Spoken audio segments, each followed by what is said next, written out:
Il nous a semblé utile de nous pencher sur le passé pour y observer quelques soufflets technologiques ayant gonflé rapidement et s'étant affaissés plus vite encore.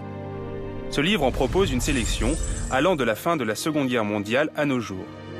On espère que le lecteur s'exclamera de temps à autre « Ah oui, c'est vrai, mais qu'est-ce que c'est devenu cette histoire ?»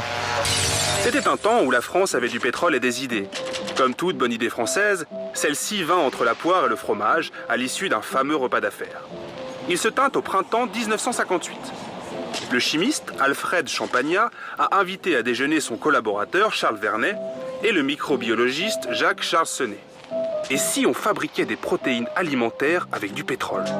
À 17h, les trois hommes quittent le restaurant, fermement décidés à rien de moins que résoudre le problème de la faim dans le monde en transformant le pétrole en aliment. Mohamed Al-Faisal est un de ces hommes à qui l'argent donne des idées. Au début des années 70, ce prince saoudien est gouverneur de la Saline Water Corporation.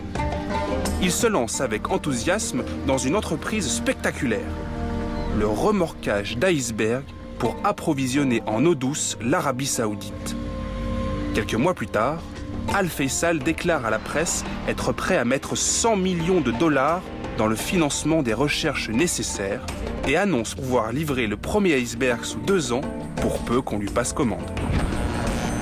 Le polytechnicien Jean Bertin était un ingénieur à la Jules Verne. La grande affaire de sa vie a été l'aérotrain, cette automotrice propulsée par une turbine d'avion au-dessus d'un rail de béton en forme de T renversé, capable de transporter des dizaines de passagers à 400 km/h. Ne reste plus aujourd'hui de cette aventure industrielle que la ligne d'essai de 18 km qui traverse le Perche au nord d'Orléans.